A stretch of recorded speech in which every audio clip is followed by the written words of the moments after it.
भारतीय जनता पार्टीच्या आजवरच्या राजकीय यशाचा एक प्रमुख आधार म्हणून ज्यांच्याकडे पाहिलं जातं तो म्हणजे सवर्ण मतदार. गेल्या काही दशकात भाजपनं राम मंदिर आंदोलन, हिंदुत्वाचा मुद्दा आणि सांस्कृतिक राष्ट्रवाद या जोरावर देशातल्या सवर्ण मतदारांची कोर वोट बँक तयार केली. यामध्ये देशभरातला ब्राह्मण, ठाकूर, बनिया, राजपूत, कायस्थ हे समाज येतात. मात्र आता भाजपचा हाच कोर मतदार आगामी निवडणुकांमध्ये भाजपला मतदान करणार नाही अशा चर्चा सुरू झाल्यात. निमित्त ठरलंय युनिव्हर्सिटी ग्रँट्स कमिशन अर्थात यूजीसीचे नियम. उच्च शिक्षण संस्थांमध्ये होणारा जातीय भेदभाव आणि छळ रोखण्यासाठी केंद्र सरकारने 13 जानेवारी 2026 ला एक विधेयक आणलं होतं. यूजीसी इक्विटी रेग्युलेशन्स 2026 असं या विधेयकाचं नाव. त्यावेळी या विधेयकावरून मोठा वाद झाला होता. देशभरातल्या ओपन कॅटेगरीच्या विद्यार्थ्यांनी याचा जोरदार विरोध केला. त्यानंतर सर्वोच्च न्यायालयानं या विधेयकाला स्थगिती दिली. पण आता 7 महिन्यांनी यूजीसीचा मुद्दा पुन्हा एकदा पेटलाय. यूजीसीच्या नियमांवरून देशातली तरुणाई पुन्हा एकदा रस्त्यावर उतरली आहे. उत्तर प्रदेशात पुढच्या वर्षी विधानसभा निवडणुका आहेत. त्या पार्श्वभूमीवर यूजीसीचा विषय पुन्हा जोर पकडत असल्यानं यावरून भाजप निवडणुकीत अडचणीत येऊ शकतो असं म्हणलं जाते. पण हा सगळा विषय नेमका आहे काय? यूजीसीच्या नियमांवरून पुन्हा एकदा वाद का सुरू झाला? यामुळे भाजपचा कोर मतदार नाराज का होतोय? या नाराजीचा फटका भाजपला निवडणुकीत कशा प्रकारे बसू शकतो समजून घेऊया या व्हिडिओमधून. नमस्कार, मी चिन्मय आणि तुम्ही पाहताय बोलभिडू. केंद्र सरकारच्या नियंत्रणाखाली असलेल्या यूजीसीनं 13 जानेवारी 2026 ला देशभरातल्या विद्यापीठांसाठी नवे नियम आणले होते. विद्यापीठांमध्ये होणारा जातीय भेदभाव रोखण्यासाठी यूजीसीचे नियम होते.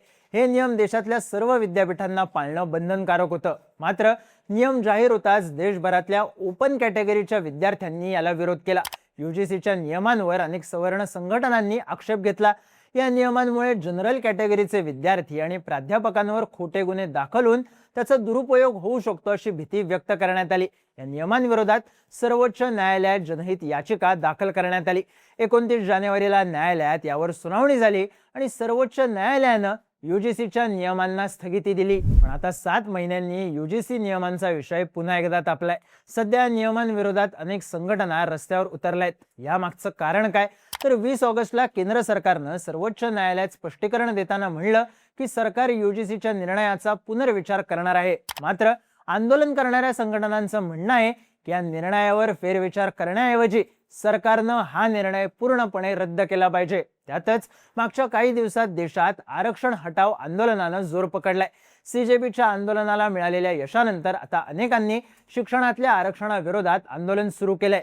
या आंदोलनामुळे यूजीसी नियमांचा मुद्दा पुन्हा एकदा केंद्रस्थानी आलाय. त्यातच उत्तर प्रदेशात पुढच्या वर्षी विधानसभा निवडणुका आहेत. यूजीसी नियमांचा सर्वाधिक विरोध उत्तर प्रदेशात केला जातोय. त्यामुळे येणाऱ्या काळात जर ही आंदोलनं आणखी वाढली तर याचा मोठा फटका भाजपला बसू शकतो अशी शक्यता आहे.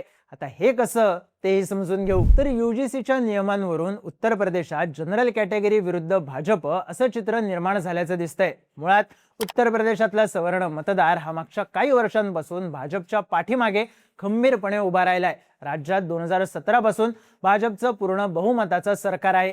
यामध्ये या समाजातल्या मतदारांचा रोल मोठा आहे. सीएसडीएसच्या आकडेवारीनुसार 2022 मध्ये उत्तर प्रदेशात भाजपला ब्राह्मण समाजाची 79% आणि राजपूत समाजाची 87% मतं मिळाली होती. याचा अर्थ भाजपला सत्तेत कायम राहायचं असेल तर या दोन्ही समाजाला एकत्र घेऊन चालावं लागेल.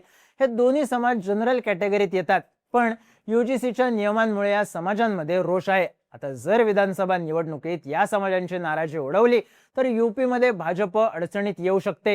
23 ऑगस्टला यूजीसी नियमांविरोधात लखनौमध्ये एक अनोखं आंदोलन करण्यात आलं. सवर्ण मोर्चा या संघटनेशी संबंधित 300 पेक्षा जास्त लोक रस्त्यावर एकत्र आले आणि त्यांनी यूजीसीचे निर्णय मागे घेण्याची मागणी करत घोषणाबाजी केली. या आंदोलनादरम्यान त्यांनी सवर्ण समाजाचे आमदार आणि खासदार या मुद्द्यावर शांत का आहेत असा आरोप करत त्यांची प्रतिकात्मक अंत्ययात्राही काढली. एवढंच नाही तर उत्तर प्रदेशात सहारनपूर जिल्ह्यात सवर्ण समाजाचे शेकडो लोक एकत्र जमले आणि त्यांनी या नियमांविरोधात थेट पंतप्रधान मोदींना पत्र लिहिलं. केंद्र सरकारनं हे नियम रद्द करावेत अशी मागणी गावकऱ्यांनी या निवेदनातून केली.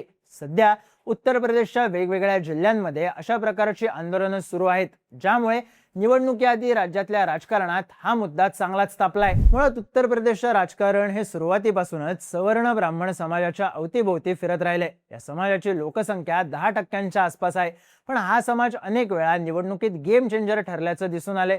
2007 मध्ये यूपीच्या सवर्ण समाजानं बसपाला साथ दिली होती, ज्यानंतर राज्यात मायावती यांचं सरकार आलं होतं। त्यावेळी ब्राह्मण समाजाचे एकूण 41 आमदार निवडून आले होते।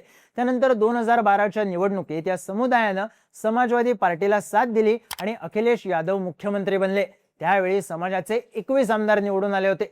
पुढच्या 2 निवडणुकीत सवर्ण समाज भाजपकडे झुकलेला दिसला।